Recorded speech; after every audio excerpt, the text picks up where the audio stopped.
fois j'ai péché, tant de fois tu m'as pardonné.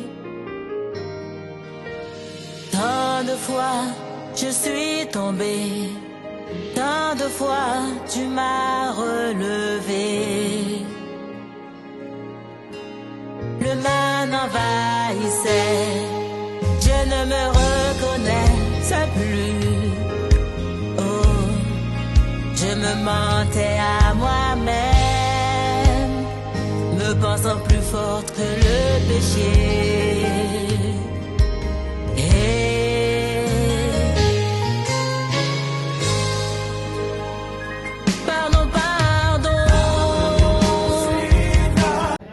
Voilà, nous allons parler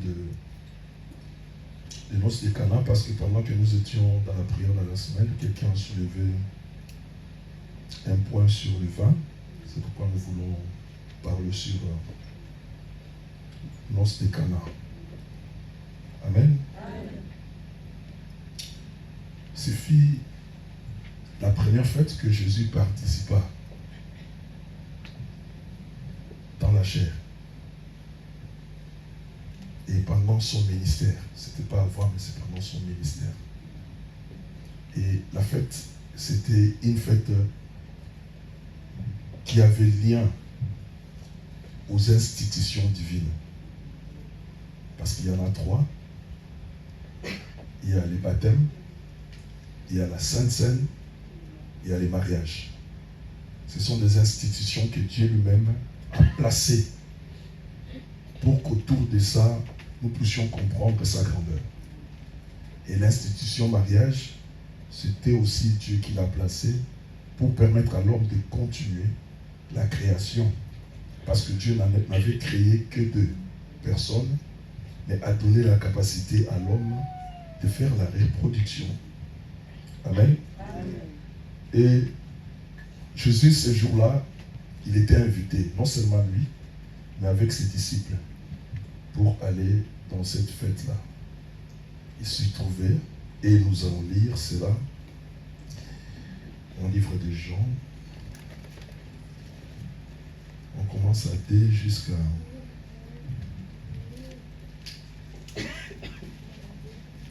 8. Jusqu'à 9. Jean, chapitre 2, verset 1er jusqu'au verset 9. Est-ce que l'assemblée y est? Je lis au nom de Jésus. Amen. 3 jours après, il y eut des noces à Cana, en Galilée. La mère de Jésus était là. Et Jésus fut aussi invité aux noces avec ses disciples. Le vin ayant manqué, la mère de Jésus lui dit, « Ils n'ont plus de vin. » Jésus lui répondit, « Femme, qu'y a-t-il entre moi et toi? Mon heure n'est pas encore venue. » Sa mère dit au serviteur, « Faites ce qu'il vous dira. » Or, il y avait là 6 vases de pierre destinés aux purifications des Juifs, et contenant chacun 2 ou 3 mesures. Jésus leur dit, « Remplissez d'eau ces vases. » Et ils les remplirent jusqu'au bord. Puisez maintenant, leur dit-il, et portez-en à l'ordonnateur du repas, et ils emportèrent. Quand l'ordonnateur du repas eut goûté l'eau, changée en vin, ne sachant d'où venait ce vin, tandis que les serviteurs qui avaient puisé l'eau le savaient bien, il appela l'époux et lui dit, « Tout homme sert d'abord le bon vin, puis le moins bon, après qu'on s'est enivré. Toi, tu as gardé le bon vin jusqu'à présent. » Amen. Amen, amen, amen. On acclame le Seigneur, le roi de gloire. Lèvons-nous s'il vous plaît. Lèvons-nous s'il vous plaît devant la présence. Lèvons-nous devant la présence de Dieu. Lèvons-nous s'il vous plaît. Acclamons la parole parce que la parole est vitale. La parole de Dieu est vitale. Que Dieu soit béni. Que le roi de gloire nous fasse bien à travers ce que nous allons écouter au nom de Jésus. Amen. Amen. Père, nous te laissons encore des leçons les primaires de cette prédication. Si tu parles, les choses vont aller très bien. Si un homme parle, personne ne sera instruit. Nous te laissons la place pour que tu parles et que l'instruction vienne dans nos vies. Amen. Amen. Alors, nous remarquons, comme j'ai introduit tout à l'heure, Jésus était invité dans un mariage. Le mariage, c'est une institution divine. C'est Dieu qui l'avait établi pour que l'homme, par les mariages, fasse la continuité de la production de l'être humain sur la terre. Excusez-moi. Pendant ce mariage, nous avons remarqué que le Saint-Esprit voulait se saisir de ça. Il voulait se saisir des faits historiques pour nous donner, pour nous montrer la grandeur et la profondeur de Dieu qui est caché dedans. Amen. Or, quand on part dans un mariage, comme j'ai toujours dit, il y a 3 choses que les gens regardent. Quand nous partons, quand on nous invite dans un mariage, il y a 3 choses. D'abord, on regarde les époux. Ah, les époux sont beaux. Les époux sont bien habillés. On regarde l'homme et la femme. Et surtout la femme. Amen. Amen. C'est la première chose qui attire. C'est la première description. Lorsque nous allons dans une fête de mariage, c'est là que nous regardons. Premièrement, parce que c'est leur jour. Amen. Deuxièmement, lorsque nous partons dans les mariages, il y a quelque chose qu'on ne peut pas négliger, c'est le menu ou les repas. Amen, amen. S'il y a un beau couple, s'il y a les gens qui se sont mariés, sont vraiment fantastiques, on passe à la deuxième étape, c'est la nourriture, ce que nous allons prendre. Ah, on a bien mangé, hein? Ah, le repas, le menu, c'était vraiment magnifique. Et tout le monde sortira avec une histoire à cause de cela. Amen. Le troisième point qu'on regarde, c'est la gaieté ou l'ambiance. Les gens vont dire, non. Il y a une belle ambiance là. Tout le monde était bien, nous avons dansé, nous avons fait des choses. Ces 3 choses-là, que tout le monde, lorsque nous partons dans un mariage, s'il s'est satisfait, tout le monde est tranquille. Même les mariés sont tranquilles. Même la famille ou la belle famille sont tranquilles. Ils savent que les mariés étaient à la hauteur. Nous avons préparé ce qu'il faut. Et puis l'ambiance était au rendez-vous. Amen. Alors si ces 3 choses-là sont combinées, le mariage est magnifique. Mais ces jours-là, il y avait un souci. Amen. Christ était parti, mais pour lui, il y avait des choses qui les dérangeaient. Amen, amen. Il y avait 2 choses qui dérangeaient Christ. Premièrement, c'est le vin qui venait de manquer. Amen. Deuxièmement, la Bible a dit Jésus en donnant le meilleur. Il y avait quelque chose qui manquait et Christ est venu donner ce qui était meilleur. Amen. Le vin, c'est quoi? Lorsque nous entrons dans la Bible, lorsque nous lisons, nous faisons des recherches, nous regardons dans la Bible, nous remarquons que le vin amène la joie. Quand nous allons préparer dans le livre de Juges, le verset que nous connaissons, 9-13, dans ce livre-là, on nous montre que le vin est l'emblème de la joie. La joie pour Dieu et pour les hommes. D'abord pour Dieu et puis pour les hommes. Il va nous lire cela. Amen. Amen. Juge, chapitre 9, verset 13. Ah. Mais la vigne leur répondit, renoncerai-je à mon vin qui réjouit Dieu et les hommes pour aller planer sur les arbres? Renoncerai-je à mon vin qui réjouit Dieu et les hommes et pour les hommes aller pour aller planer planer sur les arbres? Il y avait une réunion des arbres. C'est un prophète, Jotam, je crois, qui prophétisait sur ça. Amen. Il était en train de parler. Il a dit, les arbres se sont réunis. On tourne à Olivier, il dit non. On tourne à celui-là, il a dit non. Tout le monde donnait ses caractéristiques. Arrivé au vin, on dit vin, et la vigne, nous voulons que tu sois notre roi. Nous voulons que tu trônes au milieu de nous. Il a dit, renoncerai-je à la joie que j'apporte à Dieu et aux hommes pour être votre chef. Amen. Ce qui veut dire que les vins amènent la joie d'abord à Dieu et aux hommes. Nous y arriverons. Amen. Et dans cette fête, il avait Jésus. et les disciples, Marie et les disciples de Christ. Amen. Marie et les disciples de Christ représentent Israël, dont il est ici Christ dans la chair. Amen. Et dans cette fête-là, au milieu des Juifs, il y avait des gens qui avaient crié au Seigneur Jésus-Christ. Amen. Ils étaient là au milieu. Amen. Et voulaient vivre et voir la gloire du Seigneur. Mais l'état où se trouvait le peuple, les vins manquaient. Amen. Il y avait le vin qui n'était pas au rendez-vous. Donc le peuple n'était pas dans la joie. Amen. Parce que la mission du vin amenait la joie. Vous allez arriver, vous allez bien comprendre ça.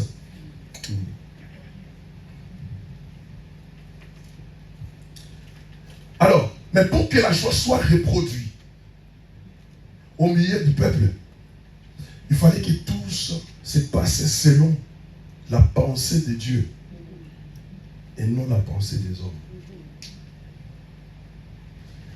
Lorsque Salomon monta au pouvoir, où il devenait roi, il y avait un semblant de joie. Et ce semblant de joie a fini par tarir à cause de l'infidélité du peuple. Amen. Ne dormons pas.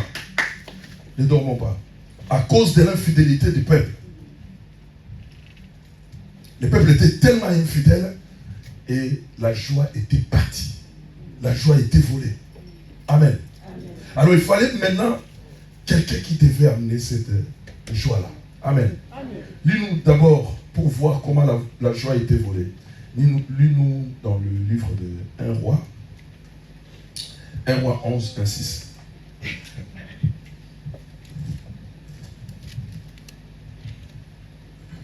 Amen. Amen. 1 Roi, chapitre 11, verset 1 au verset 6. Amen. J'ai lu au nom de Jésus. Amen. Le roi Salomon aima beaucoup de femmes étrangères. Outre la fille... Allez doucement. Le roi Salomon aima beaucoup de femmes étrangères. Allez-y. Outre la fille de Pharaon, Oui. des Moabites, Oui. des Ammonites, Uh-huh. des Édomites, des Sidoniennes et des Étiennes, appartenant aux nations dont l'Éternel avait dit aux enfants d'Israël, vous n'irez point chez elles. Amen. Donc Salomon a pris les femmes dont l'Éternel avait interdit la liaison. Amen. Donc il était en train d'introduire des nouvelles choses déjà en Israël, bien qu'il avait déjà la joie, parce que son père avait tout planifié pour que son fils, lorsqu'il arrivera au trône, il puisse trouver les choses sont bonnes. Amen, amen. Alors lui, il est parti chercher des femmes, les Amoréens, les Étiens, les nations que l'Éternel a interdit, qui pouvaient le prendre en mariage. Allez-y, c'est pas terminé. Et elles ne viendront point chez vous. Elles tourneraient certainement vos cœurs du côté de leur Dieu. Oui. Ce fut à ces nations que s'attacha Salomon, Voilà. entraîné par l'amour. Verset 3. Il eut 700 princesses pour femmes 700 princesses pour femmes, oui. et 300 concubines. 300 concubines. Et ces femmes détournèrent son cœur. Voilà. Verset 4. Oui. À l'époque de la vieillesse de Salomon, ces femmes inclinèrent son cœur vers d'autres dieux. Voilà. Et son cœur ne fut point tout entier à l'Éternel, son Dieu, Comme comme l'avait été le cœur de David son père.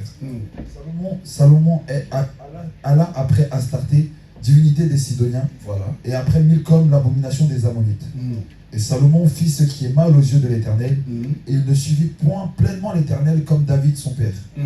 Alors Salomon bâtit sur la montagne qui est en face de Jérusalem un haut lieu pour Kémosh, l'abomination de Moab, et pour Moloch, l'abomination des fils d'Amnon.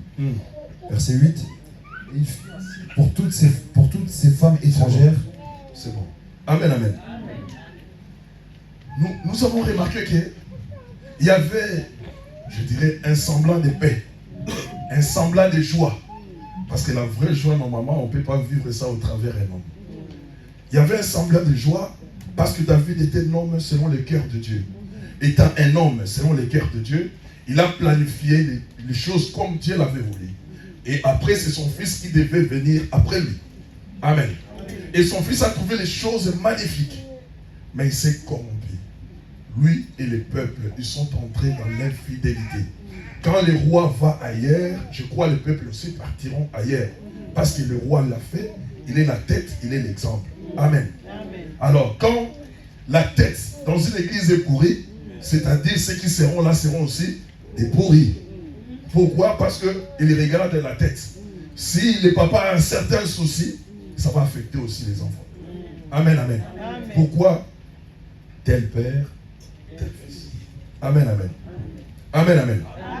Alors, il a pris toutes ces choses-là, ce qui a fait qu'au milieu du peuple, la joie était partie. La joie a disparu. La joie là qu'il a disparu, fait disparaître, c'est ça qu'on appelle les premiers vins. Les premiers vins qu'on a servis dans les noces de Canaan. Ça ne donnait pas la joie. Ça ne procurait rien de bon. Amen. Alors, lorsque le vin, il n'y en avait plus, sa mère connaissait son fils. Marie connaissait son fils. Parce qu'avant de le concevoir, il s'est retrouvé devant un ange. Et l'ange l'a parlé. Il a dit, tu auras un fils. Il a donné les détails de ce fils-là. Il a dit, c'est lui qui sauvera son peuple du péché. C'est la définition même de son nom. Donc Marie gardait toutes ces choses-là en elle. Savait qu'à moi, un Dieu naîtra. Amen, amen. Mais lorsqu'il était dans cette fête-là, il a remarqué que quelque chose manquait. Mais c'est dit en elle-même, j'ai un Dieu. J'ai un Seigneur qui est sorti de mes entrailles. Je vais aller le voir. Amen. Il est parti voir son fils. Il a dit, il y a le vin qui manque. Amen. Il y a le vin qui manque. Avant de continuer, tu vas me lire Jean 16, 30. Dis-moi, Jean 7, 30. Amen. Amen. Jean chapitre 7, verset 30. Oui. Il cherchait donc à se saisir de lui, et personne ne mit la main sur lui, parce que son heure n'était pas encore venue. Amen.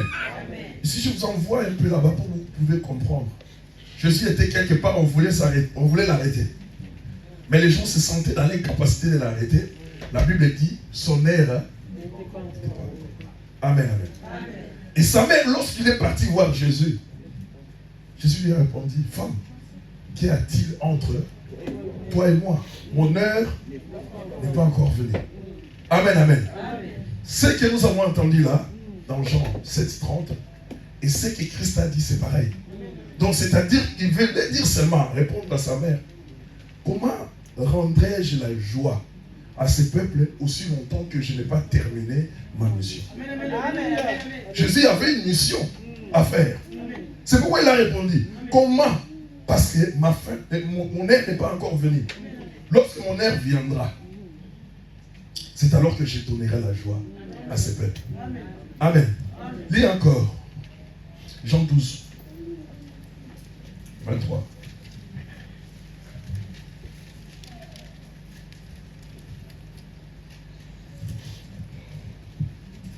Amen. Amen. Jean chapitre 12, verset 23. Je lis au nom de Jésus. Amen. Jésus leur répondit, l'heure est venue où le Fils de l'homme doit être glorifié. Amen. Parce qu'il arrivera une heure où le Fils de l'homme sera glorifié. Mais là, il a dit que mon heure n'est pas venue. Quand est-ce que l'heure arrivera? Mais quand Christ serait mort. Normalement, dans cette histoire, il fallait que Christ meure. Sans sa mort, la joie ne pouvait pas venir au milieu du peuple en Israël. Amen. Il fallait sa mort. Parce qu'il avait quelque chose à faire. Il fallait sa mort. Et à cet état-là, la joie ne pouvait pas être au milieu des peuples. La joie ne pouvait pas être parmi les peuples. Parce que Christ n'avait pas encore accompli sa mission. Amen. Il devait d'abord commencer par régler les problèmes des péchés pour ramener la joie. Cette histoire-là, si vous lisez, ceux qui lisent littéralement la Bible, ils se penchent surtout sur le vin qu'il faut voir. Mais ils cachent quelque chose d'historique, quelque chose de prophétique. Amen. Par rapport à vous et moi, à notre vie. Amen. Il a dit, le monnaie n'est pas arrivé. Je ne peux pas entrer en activité maintenant pour donner la joie à ceux qui sont là. Amen, amen. Mais sa mère avait dit quelque chose. Sa mère avait dit ceci. Faites tout ce qu'il vous dira. Amen. Faites tout ce qu'il vous dira. Il a dit à son fils, le vin manque. Le fils a dit, qu'y a-t-il entre vous et moi? Et ensuite, il a dit aux disciples, faites ce qu'il vous dira. Amen, amen. Donc c'est-à-dire, il connaissait le Seigneur.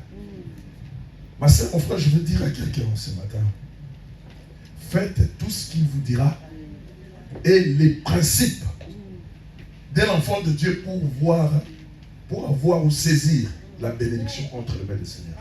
Amen, amen. C'est lui qui veut une bénédiction. C'est lui qui veut toucher quelque chose de la part de Dieu. Il doit faire ce que le Seigneur lui dit de faire. Mais aujourd'hui, chacun choisit sa route. Aujourd'hui, les enfants de Dieu commencent à regarder par la fenêtre. Nous sommes dans l'assemblée, c'est une façon, c'est une image. Nous sommes dans l'église, mais les autres regardent dehors. C'est-à-dire, nous sommes dans les choses de Dieu, les autres ont des préférences mondaines. Amen. Nous marchons avec Dieu, les autres ont choisi d'autres voies. Et les autres ne viennent qu'à Dieu par apparence. En réalité, leur cœur est éloigné de Dieu. Je dis toujours, dans une église, si le Seigneur vient, il prend 5 ou 6. Parce que parmi nous, il y a beaucoup d'hypocrisie. Il y a beaucoup de mauvaises choses au milieu de nous. Amen, amen. Faites ce qu'il vous dira. Tu dois faire tout ce que le Seigneur te dit. La parole de Dieu, on ne la marchande pas. Je vous dis toujours, on ne la marchande pas. Là, on a dit A, c'est A. Là, on a dit B, c'est B. Tu ne peux pas dire, non, moi, je fais ça parce que. Non, après, je ferai. C'est ton problème. Amen. Dieu aime celui qui fait les choses pendant qu'il les demande. Amen. Alléluia. Beaucoup de gens éloignent leur bénédiction parce qu'ils ne veulent pas faire ces principes-là. Faites ce qu'il vous dit. Faites ce qu'il vous dira. Beaucoup de gens ne les respectent pas. Ça fait éloigner votre bénédiction. La chose que tu pouvais avoir au mois de janvier, tu l'auras l'année prochaine, au mois de janvier. Amen, amen. Tu éloignes ta bénédiction toi-même. Parce que tu ne veux pas écouter la parole de Dieu. Tout ce dont nous avons besoin, nous pouvons l'avoir avec beaucoup de facilité si nous le laissons manipuler par notre Seigneur. Amen. Nous sommes un bâton entre ses mains. Donc c'est le Seigneur qui nous guide. C'est le Seigneur qui nous montre, qui nous dit fais ça, fais ça, fais ça, fais ça. Devant Pharaon, un bâton qu'on pouvait jeter, Moïse pouvait jeter devant les magiciens, ça devient un serpent. C'est le Seigneur qui fait ça. Amen, amen. Les bâtons n'allaient pas dire non, non, je ne veux pas. Les bâtons n'allaient pas refuser. Mais il allait tout accepter parce qu'il est un instrument qui s'est retrouvé ce jour-là entre les mains du Seigneur. Je veux dire à quelqu'un, si tu te retrouves, si tu aimes Dieu, tu es entre ses mains. Et comme tu es entre ses mains, écoute ce qu'il te dit, fais ce qu'il te demande. Sinon, tu risques de passer à côté de ta bénédiction. Tu seras là que pour écouter les témoignages des autres en train de glorifier Dieu. Ah, je n'en disconfie pas, les diables aussi bénis. Hein? Les diables aussi bénis. Mais Dieu, quand il bénit, on sent, on voit, on sent ce qui se passe dans les cœurs. Amen.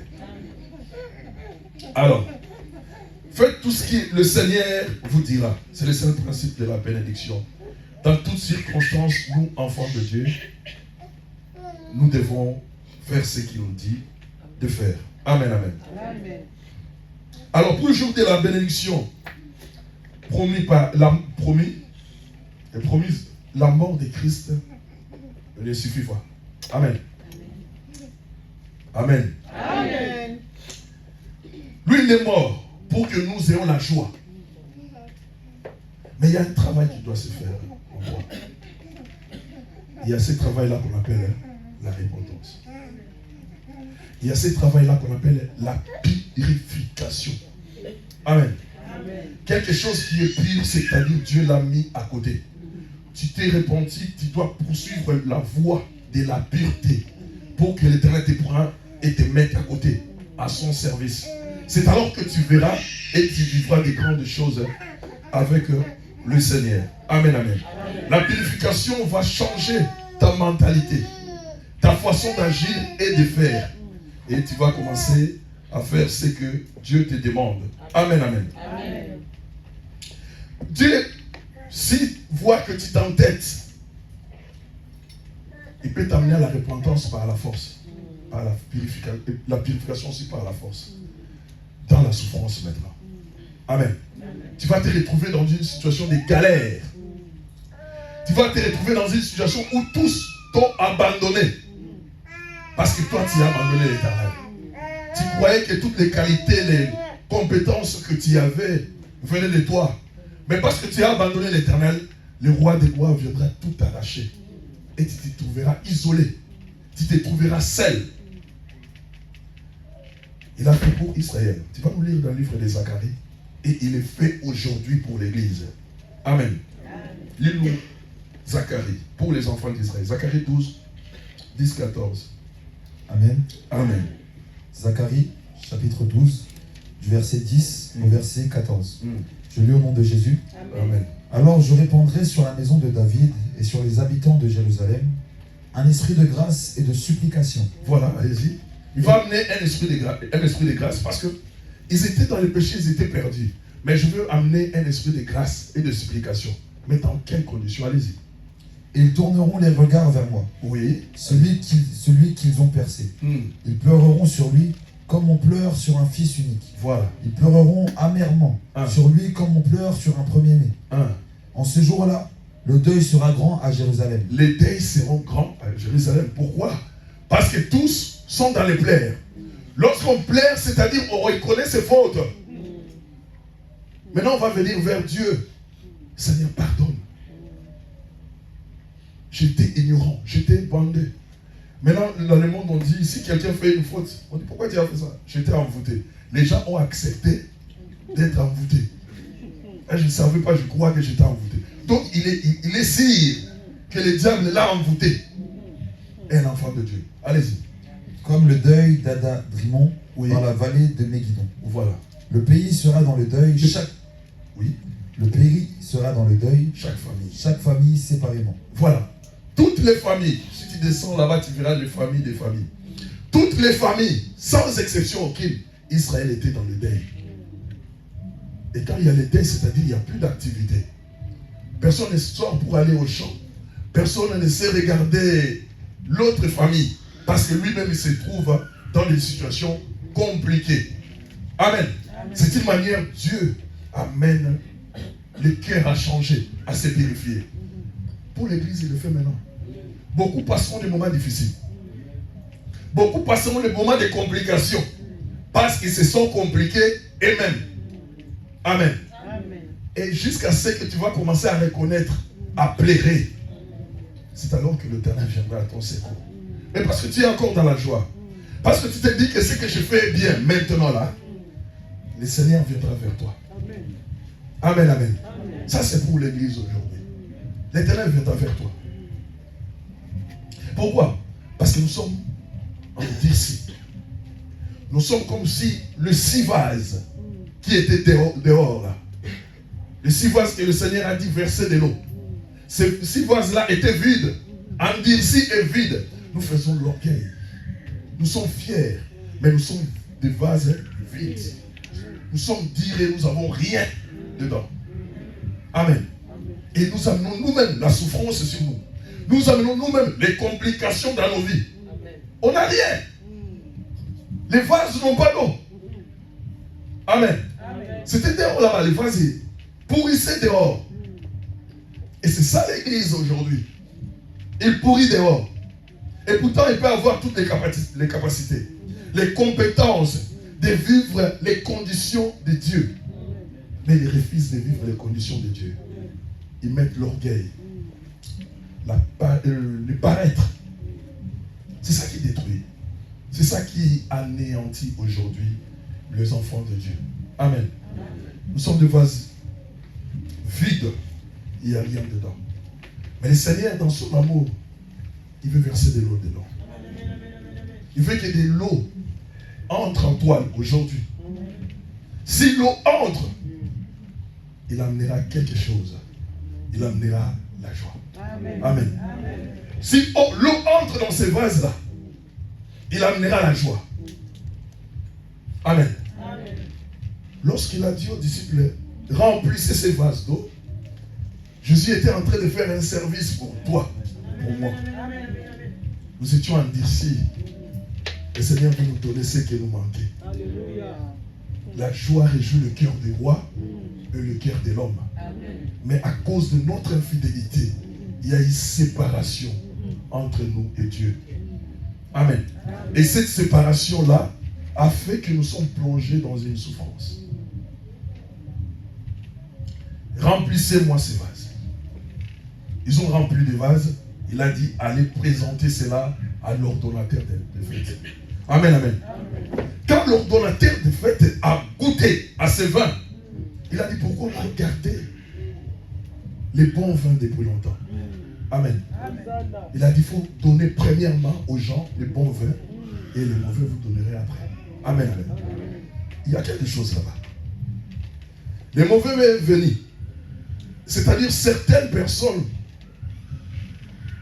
Dieu les laisse faire ce qu'ils veulent. Entre dans le voie, marche comme tu veux. Amen, amen. Mais tu cherches une bénédiction de la part du Seigneur, n'est-ce pas?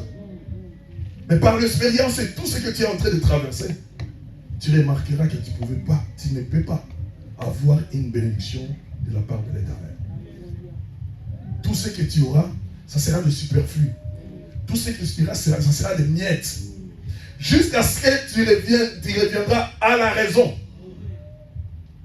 Et tu diras, pourquoi j'ai pris les mauvais vins avant? Je devais commencer par les bons vins.